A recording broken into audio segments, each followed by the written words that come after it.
Ribu yafunze abantu 4 bo mu itorero rya ADPR aribo pasiteri Karamuka Frodouard, pasiteri Mazimaka Janvier, umuvugabutumwa rwa Makuba Ezekiel Nubaha Janvier, akaba ari umukristo muri iryo torero.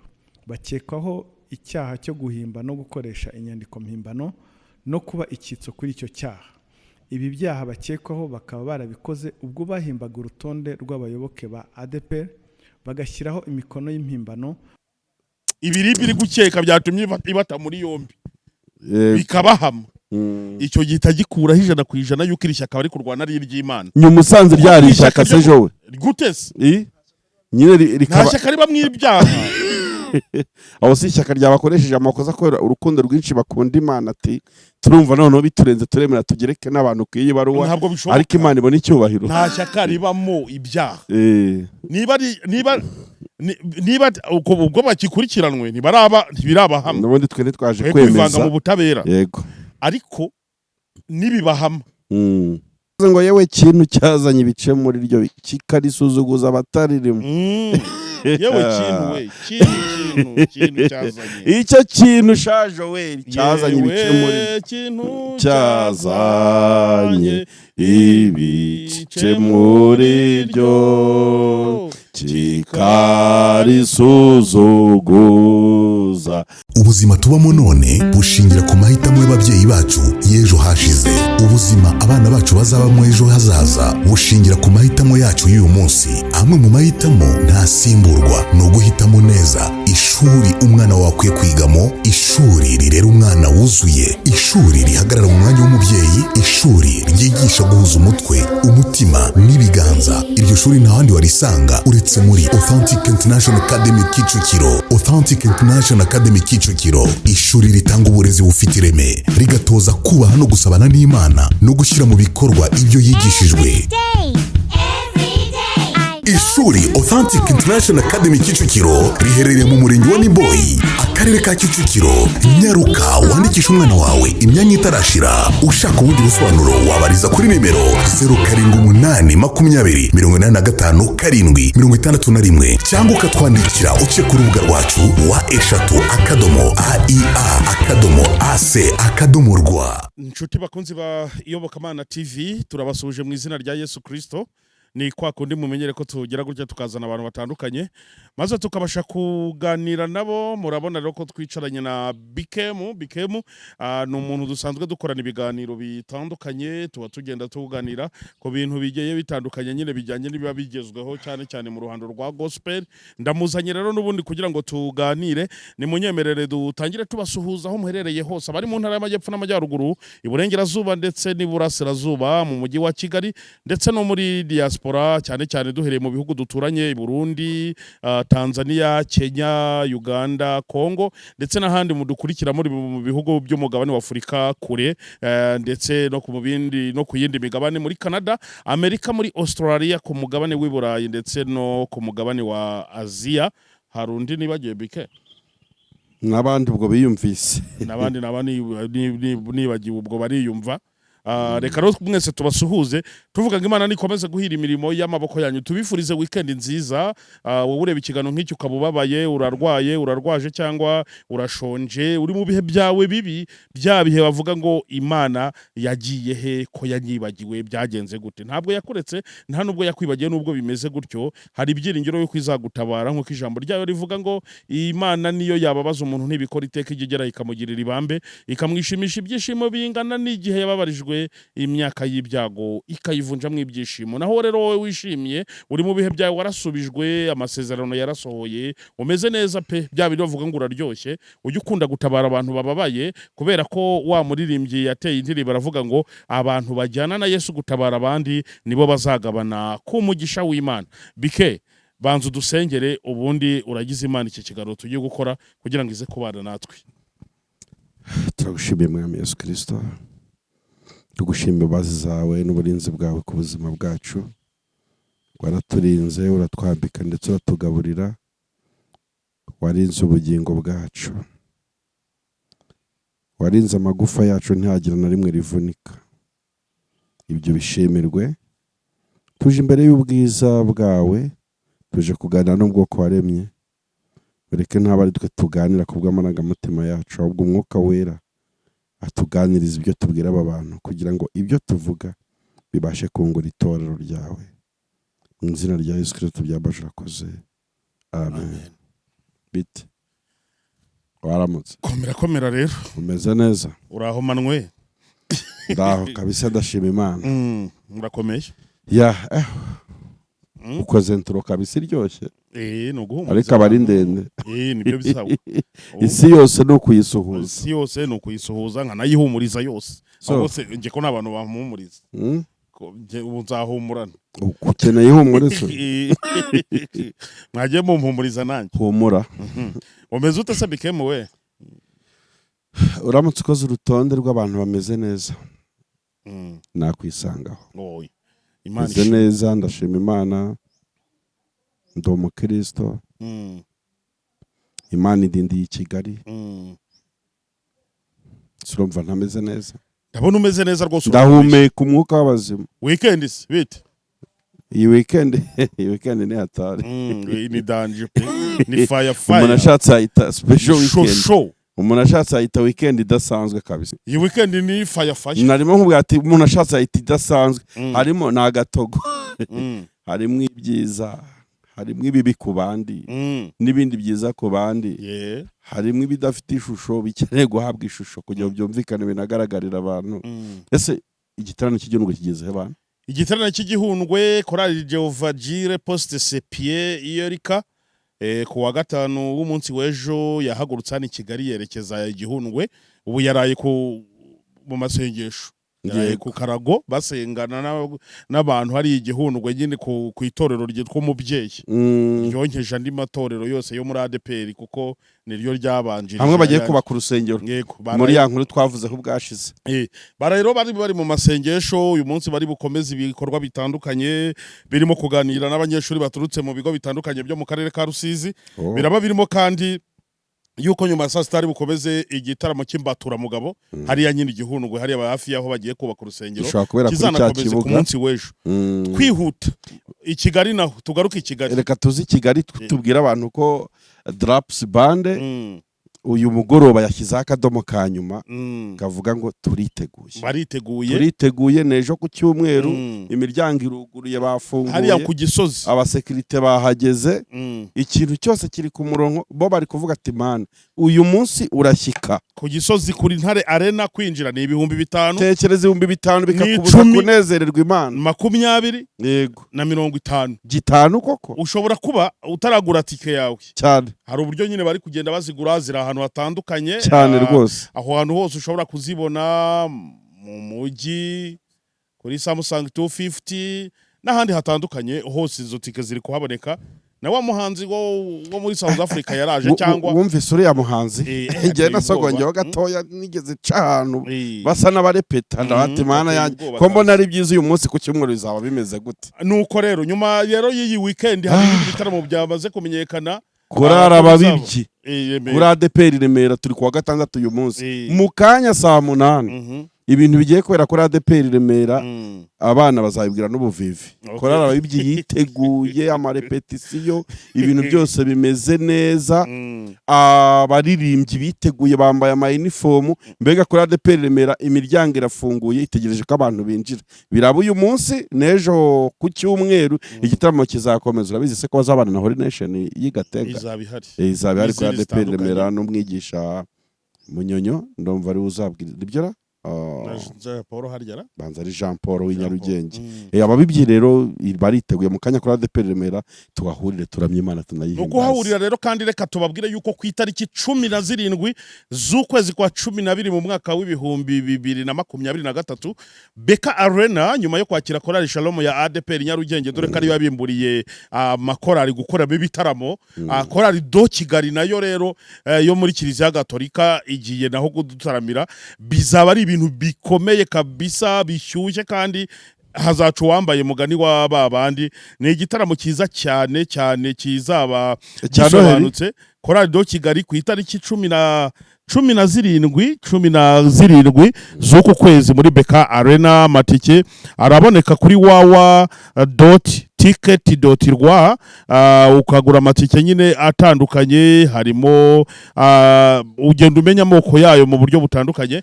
Do Kigali rero izabidutaramira, turirimbira indirimbo za Champions League zazindi igisubiramo, ituririmbira za ndirimbo ijya ikora neza mu buryo butandukanye. Bizaba bishyushye ku itariki 17 muri Beka Arena. Umuntu wese ushaka umuziki usobanutse w'abahanga azaza muri concert ya Korali Do Kigali. Umuswa we udakunda umuziki w'umuswa nyine ntazirirwa ze kuko aje yabonye cyangwa kuza kwaba no kugira ngo bige. Oya hazaza abahanga bakunda umuziki muzima bazaza muri concert ya Korali Do Kigali kuri 17. None se Joel, reka dukomeze rero ibya weekend rero sasa. Umva se twageze muri weekend. Yego. Ko arantu ushaka kukwinjiza. Twagiye. Ndashaka kukwinjiza mu mutima wo muri ADPR noneho. ADPR umutima wayo tukajyamo, ariko hari ibintu dushaka kuzana bishya. Kujya twibutsa abantu bakurikiye Kamana TV. Rega kubwira abantu ko ari byiza ufite si icyaha. Ubundi inkuru ya gospel itatambutse hano, bajye babanza batubaza ati ibintu twabonye hari ahantu nibyo cyago, kuko tuza hano dufite icyo bita inkuru ifite n'ibimenyetso na fact zose. Bakunze Kamana TV, inkuru yitwa Kamana mwabonye kuri Facebook, kuri TikTok, kuri Instagram n'ahandi, mujye mubaza Joel ati biriya bintu bidutambutseho nibyo, biriya bintu tubonye mu maso yacu nibyo. Mujye mutubaza uzi ko tuzanye amakuru. Tuzanye amakuru, na amakuru kandi nyine yamenyekanye guhera ku mugoroba wo ku munsi w'ejo kuwa gatanu, yagiye avugwaho n'abantu batandukanye. Natwe rero niyo tuzanye n'ubundi nyine nko kwaruvuza ati twinjire muri ADPR. ADPR kuyinjiramo ibirimo byinshi, ariko muranyemerera twinjire kwiyeguzwa n'amabaruwa n'ifungo. Yego. Ibyo bintu tugiye kuvuga. Nuko nimugoroba nari niyicariye ndi muri taxi, ndi kugenda mva mu mujyi. Taxi bis. Bis. Imana ntirampa imodoka yanjye. Ariko hari umuntu abimpanuriye ko bishobora gusohora vuba. Niyo atabihanuriza igu. Nukora ukabika amafaranga uzayigura. Yari ibintu bitari ngombwa ko bahanura. Ese. Kuko yabo ubuhanuzi busohora mba mfite ikamyo nk'eshanu cyangwa 20. Ariko ko numva abahanuzi bahagurukiye mu imisi murapfiki. Baratubeshe birahagije.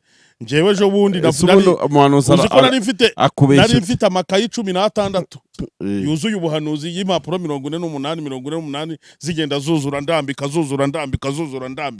Ejo bundi nazihinzemo zose ndazica, nasigaranye ubuhanuzi buri ku mpapuro enye. Ko numva ushobora kuza gukora ikosa se ryo, kandi no muri bwo hari ubwo ndi gushidikanya. Ko numva ushobora kuza gukora ikosa ryo kurandurana urukungu n'amasaka. Oya, none se niba hari umuntu waguhanuriye ngo mu mwaka wa 2022 bizagenda gutya na gutya bikaba bitarabaye, ahubwo hari ubwoba mfite. None se ubwo ni ubuhanuzi bw'Imana? Hari ubwoba mfite. Uburyo muri kuvuga abahanuzi munabakritika, ariko ntawe wakritika, biraza kuntera ubwoba ko ikintu cyitwa umuhanuzi abigitutse ku itorero no ku bakristo, bigatuma abantu batizera ko Imana ivuga. Kuki mu makayi ubitse 16 utizeyemo nimwe ko hari by'ukuri byaba birimo, kandi utarapfa ngo umenye ko bidasohoye. Byinshi byajyanye n'igihe. Ibyinshi igihe cyarabihitanye. Noneho reka twe kujya mu by'ubuhanuzi byatujyana kure cyane. Winyobya garuka mu ibaruwa tujye muri wa mutima no kwegura k'umushumba mukuru wa ADPR. Kweguzwa nako ngije ngo hari ibyo uje gukonfirma mu iki kiganiro. Naribu gufunga abantu. Reka rero hari ibyo uzanye sasa. Yari twaganiriye umuvugizi wa Ribu, hari ibyo yambwiye turi buze kubyumvisha abantu, wenda kugira ngo abantu banabyumve neza. None se tutarinjira muri Ribu, wenda no gutangariza abantu icyo umuvugizi yavuze ko ayo mabaruwa. Umuvugizi wa Ribu ntiwanyuma nabwo tugasubira inyuma gato tukareba ko ikibazo cyatangiye. Ko wasanga ari umuntu urebye no nkuru bwa mbere atarumvise ibyo bintu. Ikibazo cyatangiye nyine handikwa ibaruwa. Zari zirimo ibirego ngira ngo ni 6. Ingoma ya Isaiaie yaregwaga nyine byatumaga bashingira bavuga yuko agomba cyangwa akwiriye kweguzwa. Ibyo birego rero yari ibaruwa yanditse gutya, reka tuyiyibutse kugira ngo abantu bumve ibyo turi gukoraho nyine yuko ari ibintu bifatika. Ni byiza ko tuyisoma. Yego. Yanditswe ifite umutwe uvuga ngo abakristo b'itorero rya ADPR. Mbo hari intara zitandukanye. Nyakubahwa umuyobozi wa RGB niwe wandikiwe icyo gihe. Impamvu no gusaba kweguza Ndayizeye Isaie ku buyobozi bwa ADPR. Nyakubahwa tubandikiye iyi baruwa tubasaba ko mwadufasha kubw'inyungu z'abakristo b'itorero rya ADPR by'umwihariko no kubw'inyungu z'abanyarwanda muri rusange Ndayizeye Isaie agakurwa ku buyobozi. Ibyo turabisaba dushingiye ku byaha n'amakosa tumushinja bikomeje kumuranga kandi bikaba binyuranyije n'amahame y'itorero ryacu ndetse bikaba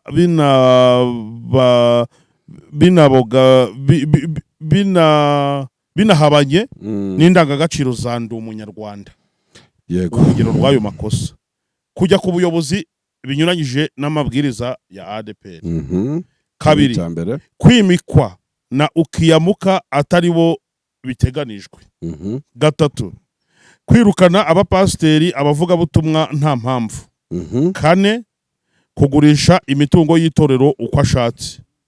Gatanu, kwinjiza ubutinganyi mu itorero ritabyemera. Gatandatu, gukoresha iterabwoba, ivangura, itoteza n'itonesha. Karindwi, ni ugushora itorero mu manza kandi agahora atsindwa. Urugero, mu bantu barenga 900 bamureze 2 bamaze gutsindira miliyoni 200. Urutonde rwashyizeho umukono kuri iyi baruwa murarusanga ku mugereka w'iyi baruwa. Icyo gihe byamenyeshejwe minisitiri muri presidence, minisitiri Minaroke, minisitiri Minubumwe, umuyobozi wa polisi y'u Rwanda, umunyamabanga mukuru wa RIB, perezida n'umuvugizi wa RIB, warike na perezida wa seperi. Hano mbona babujuje niba ari na RPF inkotanyi ariko babyuzuzaho n'ikaramu. Nuko iyi baruwa yari yanditse kuko hari n'inkuru twari twarakoze mbere no muri sesengura ano makosa bashinje kwega abantu ngira ngo barabyibuka. Icyanenzwe cyane ari nacyo kigejeje bano bantu batangiye gutabwa muri yombi. Ni ikisi ni inyandiko mpimbano. Ubwo hanenzwe amakosa yakorewe mu cyifuzo cyabo. Umva dori icyambere reba ikosa bakoze. Yego. Icyambere banditse umutwe avuga ati ngo n'abakristo b'itorero rya ADPR. Koko nibo. Ariko niba ushaka kwandika nk'uhagarara abakristo b'itorero rya ADPR wagombye kuba ufite niba nabyita wagombye kuba umuvugizi cyangwa hari inteko rusange y'itorero ariyo yanzuye yuko igiye kurega umushumba mukuru. Nimugoroba rero niho twahasohotse inkuru ivuga yuko nyine RIB yataye muri yombi bane bakekwaho ibyaha by'inyandiko mpimbano. Muri abo bane rero batawe muri yombi harimo uwitwa pasiteri Karamuka Froduwari, hakaba pasiteri Mazimpaka Janvier n'umuvugabutumwa rwa Makuba Ezekiel na Nubaha Janvier umukristo nyine muri iri torero, bakekwaho ibyaha byo guhimba no gukoresha inyandiko mpimbano no kubikitso kuri ibi byaha. Wenda tuvuga kuri ibi byaha bikiba nagerageje kuvugisha umuvugizi wa RIB, noneho rero yaduhaye nyine ikiganiro yagenda itangazamakuru asobanura ibi ngibi. Reka wenda kugira ngo byorohere abantu ndikumva neza inkuru reka bakidushyiriremo kugira ngo abantu bacyumve, noneho nibamara kucyumva nyine barasobanukirwa byose uko iyi dosiye imeze nyine n'ibyo abangaba bari kuregwa. Byafasha cyane. Yego. Tariki ya 27 Ugushyingo uyu mwaka wa 2023 RIB yafunze abantu 4 bo mu itorero rya ADPR aribo pasiteri Karamuka Froduwari, pasiteri Mazimpaka Janvier, umuvugabutumwa rwa Makuba Ezekiel, Nubaha Janvier, akaba ari umukristo muri iryo torero. Bakekwaho icyaha cyo guhimba no gukoresha inyandiko mpimbano no kuba icyitso kuri icyo cyaha. ibi byaha bakekwaho bakaba barabikoze ubwo bahimbaga urutonde rw'abayoboke ba ADPR bagashyiraho imikono y'impimbano basaba ko umuyobozi mukuru w'itorero rya ADPR yakweguzwa. Mu ibazwa rya Rwamakuba Ezekiel nawe ukekwaho iki cyaha yiyemerera ko urwo rutonde rwa bamwe bivuga ko ari abakristo b'itorero rya ADPR barukoze bafatanyije na pasiteri Karamuka Frodouard. Bamwe mu batangabuhamya bafite amazina yagaragaye kuri ayo mabaruwa babajijwe bahakana kugira uruhare muri ibyo bikorwa bigize ibyaha. Mu gihe iperereza rikomeje, abakekwaho icyaha bafungiye kuri sitasiyo ya Niba ya Remera, Kicukiro na Kimihurura, mu gihe dosiye yabo iri gutunganywa ngo ishyikirizwe ubushinjacyaha mu gihe cyagenwe n'itegeko. Icyaha bakurikiranyweho ni icyaha cyo guhimba no gukoresha inyandiko mpimbano gihanwa n'ingingo ya 276 y'itegeko riteganya ibyaha n'ibihano muri rusange. Baramutse babihamijwe n'urukiko bahanishwa igifungo kiri hagati y'imyaka 5 n'irindwi n'ihazabu y'amafaranga y'u Rwanda ari hagati ya miliyoni 3 n'eshanu cyangwa kimwe gusa muri ibyo bihano. Ubutumwa RIB itanga, RIB irasaba abantu kwirinda gukoresha inyandiko mpimbano kuko ari icyaha gihanwa n'amategeko ndetse kikaba gifite n'ibihano biremereye, aho ugihamijwe n'urukiko ahanishwa igifungo kiri hagati y'imyaka 5 n'irindwi n'ihazabu y'amafaranga y'u Rwanda ari hagati ya miliyoni 3 n'eshanu. Byumvishe rero nyine umuvugizi wa RIB yari arimo abisobanura avuga uko bano icyatumye bakekwaho ibi byaha, icyatumye bafatwa bagatabwa muri yombi bakaba bafungiye ku masitasiyo ya RIB nyine atandukanye, Kimironko, Kimihurura n'ahandi nk'uko yagiye abigarukaho mwarimu mubyiyumvira. Nta kindi rero bazira iki cyaha nyine bakoze cyo kwandika izi baruwa, barangiza bakaza bakandikaho ati wenda Bikorimana Emmanuel bakamusinyira cyane ati nawe yarahari, nawe urumva bakandikaho runaka. Iki kintu ni ikintu gikomeye, ntabwo turi kubihamya barakekwa. Yego, kwe kwitambika ubutabera, kwebwe turi kuri akoro ya RIB, kwebwe turavuga nyine uko ibyavuzwe no kuba bano bapasiteri batawe muri yo. Ngaho nyumvira bike ntibibabaje kuba uri umupasiteri, uri umushumba wimikishijwe amavuta, gufungwa uzira kurwana ishyaka ubira ishyaka bari kurwana Imana rifite. Oya, gufungwa uzira kurwanirira Imana ishyaka byaba biryoshye kuri bo, sibyo? Niba bari kurenganyirizwa ubutumwa bwiza, akarengane se iba bari byo twita kurenganyirizwa ubutumwa bwiza nyine. Niba bari kurenganyirizwa ubutumwa bwiza ko barwanya ishyaka, umurimo w'Imana utajyaho igitutsi, sibyo? Bagashaka mbega kuramira isanduku y'Imana, bakaba bagize ibyo shyaka none bikaba bibagejeje muri gereza. Ikintu abanyamadini bapfa ni ibintu bibi nka bitatu bihora bigaruka tujuru: amafaranga, icyubahiro n'igitsina. Igitsina nibyo bintu abanyacyubahiro bose bibagusha hasi ku buryo iyo ukigezeho utibaba. Abarwana ishyaka ry'umurimo w'Imana, njyewe nkurikije ibi bintu bari gukekwaho biramutse ari byo, tusupoze ko ari byo, nk'uko ubutabera buzabigaragaza bukavuga ko atari byo cyangwa ari byo, ko nabwo buzi gukora akazi kabo neza. Nibiramuka bibaye byo automatically 100% bikonfirma ko iri shyaka abapasiteri bari kurwana atari iry'Imana. Uzi impamvu? Nta muntu warwana ishyaka ry'Imana akora amakosa, akora escroquerie. Ngira ngo ishyaka ryinshi ryagusaba ugakora amakosa. Israel afate Mahoro, afate Joel, afate wowe, amwandike ku mugereka w'ibintu yanditse kubwo gukunda Imana na musinyiri. Oya, uyu yabaye nariho yaba ari we Dawidi dusigaranye. Ni wa undi Imana yareba ati mbonye umukiranutsi wanjye rwose kwisi. Icyo bibaye ari byo, ibiri biri gukeka byatumye ibata muri yombi bikabahama, icyo gita gikuraho 100% yuko iri shyaka bari kurwana ari iry'Imana. Nyuma usanze ryari ishyaka se jowe gutese nyine rikaba nta shyaka riba mw'ibyaha. abo si ishyaka ryabakoresheje amakosa kubera urukundo rwinshi bakunda Imana ati turumva noneho biturenze turemera tugereke n'abantu kwiyi baruwa ariko Imana ibona icyubahiro nta shyaka ribamo ibyaha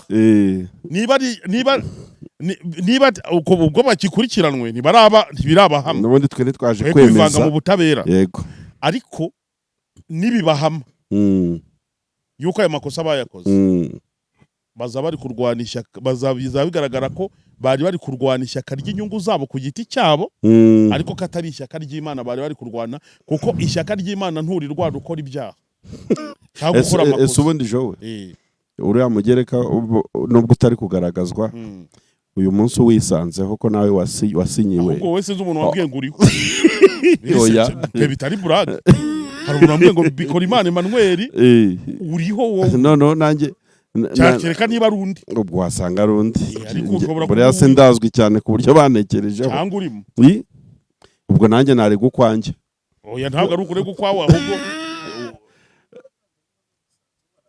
ariko ndumva cameraman ari ikintu avuze gishobora kuba ari cyiza ati ribu yaganiriye n'abatangabuhamya atese mwari mwiyi nama reka ni gute inteko y'abantu batatu ihinduka inteko y'abantu 1000 bajye bavugana nagiye mbona bagaruka kuri karamuka Frodouari uwo si umunyacyangwa umupasiteri abahadi Kigali hoya windwanye cyane ukunda n'ubundi ni imirimbanyi cyane ni imirimbanyi y'Iyobokamana yigeze arega na RGB iyo ni imirimbanyi y'Iyobokamana se cyangwa hari abantu nagiye mbona bavuga ngo nibo wagiye ubashuka abenshi no muri aba bari kumwe nawe yego byose reka tubirekere ubutabera ahubwo icyo tuvuga ni iki bantu b'Imana mwebwe mukurikira Iyobokamana TV cyane cyane abakristo reka baribo nibwirira bakristo bene data bavandimwe hari igihe tuvuga ibintu cyangwa tugakora inkuru abantu bakavuga ngo turi gukora ubupiyara cyangwa ngo turi kuvugira urwego runaka cyangwa ngo ubuyobozi ngo bwa ADPR ngo bari ngo nabagaruzwa ngo nabaheza nguni ngo no twebwe icyo dukora twebwe dutanga ukuri ntekereza ko umuntu wakumva inkuru Iyobokamana yakoze icyo gihe nari kubona umugabo witwa Mahoro Jeanne na Nepomuseni cyangwa n'ubu ndi kumubona hafi aha ko yambaye neza rero icyo gihe dukora icyo kiganiro bimwe muri ibi biri bitangiye gushyira abantu mu nkiko yego twarabivuze kuko ati aba batipe baba baribeshya bagakora ikosa ryo kugira abantu basinyirwa bita batabizi mwareretswe byazabagiraho ingaruka twarabivuze ibyo bintu urumva yego kuko reka nkubwize ukuri nje nibyo mvuga mu kanseka ariko umuntu wese nutareba ararunguruka yego iyo urungurutse muri ADPR ubu ukabona iyo tuva niyo tujya ni ukuri kose umuntu wese ureba kuri biramworoheye kubona yuko hari ibintu byabaye kandi bitari bibi nubwo abantu bafata utuntu bagenda baterekeranya ngo ngayanywa amabendera bakabyita ubutinganyi bakabihamya bigacurangwa bikayobokwa ngo ngaho ngo ibi byagenze gutya na gutya ariko kamemu ushatse kuvuga ngo nta byiza itorero ryagezeho byakwishimirwa uku aba banditse bavuga ngo ibyaha 6 cyangwa 7 cyangwa 8 bari kurega ingoma ya Isaiye hagize abantu b'abasesenguzi bicara bashobora kubona amashimwe 20 bashima ingoma ya Isaiye uretse n'ibyo naba ngaba banditse ibi bintu nabo ubwabo bicaye bakerekana ukuri kwabo ayo mashimwe bayibonamo erega itorero rya ADPR ngo ntabwo umuvugizi wa ADPR aba ari we nyiri itorero ibyo ariko birazwi iyo uvuze restoration hari umuntu uhita wumva nyiri yerekwa ryayo umva Masasu yaricaye ari wenyine aradesigning nta numwe yego Imana iramusura ari mu masengesho y'iminsi 40 mu buhamya yagiye avuga iramusura imuhiyerekwa ry'itorero ati itorero ryitwa gutya bizagira kora iki arangije abiganiriza umudamu wenyi bombi nibo babanje gukora inama ya restoration church bonyine yego babiganiriza abana biragenda birakura none ubu uyu munsi restoration iravuka isi hose iyo restoration yagize ibibazo cyangwa akabona hari umukozi uri guhusha intego na viziyo n'icyerekezo Masasu yashyizeho hawe ivizi wajya kubaza Apotre Masasu. yego Zion Temple Celebration Center Gitwaza iyo uyivuze mu mutwe wumva Gitwaza, hari umuntu uhituzamo, ariko kuvuga ngo wumva so ko ari we nyiri itorero ni rya Kristo, Yego. ariko nyiri yerekwa na Apotre Gitwaza. Iyo Gitwaza. uvuze Zion niwe wumvikana. ari nayo mpamvu ubona mu bibazo bizamo niwe uzamo, bamureze bamweguje. Hoya impamvu Urumva, namaze kumva ikintu uri gusobanura urumva. ukuntu gikomeye, Yego. ugihuje na Isaiah, ugihuje n'umuvugizi wa ADPR, sorry, ujya uko ujya kumva umukristo kumva aranikoze kubera cya kintu cyuko amatorero runaka yubatse ku bantu. Ntabwo oya nyine amazina y'amatorero runaka yerekwa ryabo. Uhumura abantu bari kumva icyo turi kuvuga, humura. Yego. Uzumva umuntu avuze ngo uyu munsi nasengeye kwa Gitwaza. Kandi Wari wumva hari umuntu uvuga ngo nasengeye kwa Isaiah. Reka. Isaiah nirye. Voilà. Wari wumva ADPR. Isaiah ntabwo ari we nyiri viziyo. Reka. Buretse gato. Ntabwo ari we nyiri viziyo ya ADPR, ahubwo yaje akorera muri viziyo ihari. Iyi system ya ADPR ni nziza cyane. Kuba nta muntu byubatseho nyine ni byiza pe. Byagakwiye kuba ari ibintu binaryoshye cyane. Kuba utavuga umuntu runaka ngo uhite wumva itorero. Sibyo? Ntabwo itorero rya ADPR ryubatse ku muntu. Nyine. Yego. Tuba dufite ibitekerezo byinshi cyangwa byinshi tuba twibaza. Dore ko turi n'abasesenguzi. Erega turimo tugenda nta nubwo turi ibintu biri mu nkiko ubundi ndabyitondera.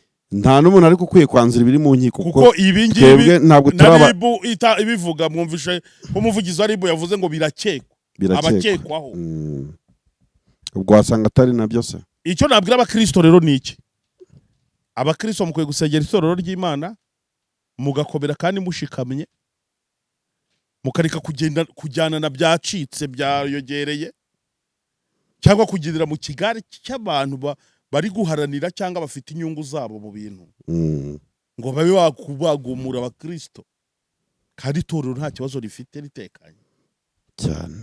Ngo ugende uha agaciro, ngo nubona abantu banditse ibirego uvuga ati tuzi koko ari byo, uzi koko dore banzu uvuga ati aba bantu bagamije iki? None agira igitekerezo cyo izi ntambara aho zarwaniwe muri ADPR abanditse kari benshi no ku ngoma zindi zagiye zitanga iki zatugejeje kuki? Ubundi dushikama itorero ry'Imana ryubatse ku rutare n'amarembo y'ikuzimu ntabwo azarishobora.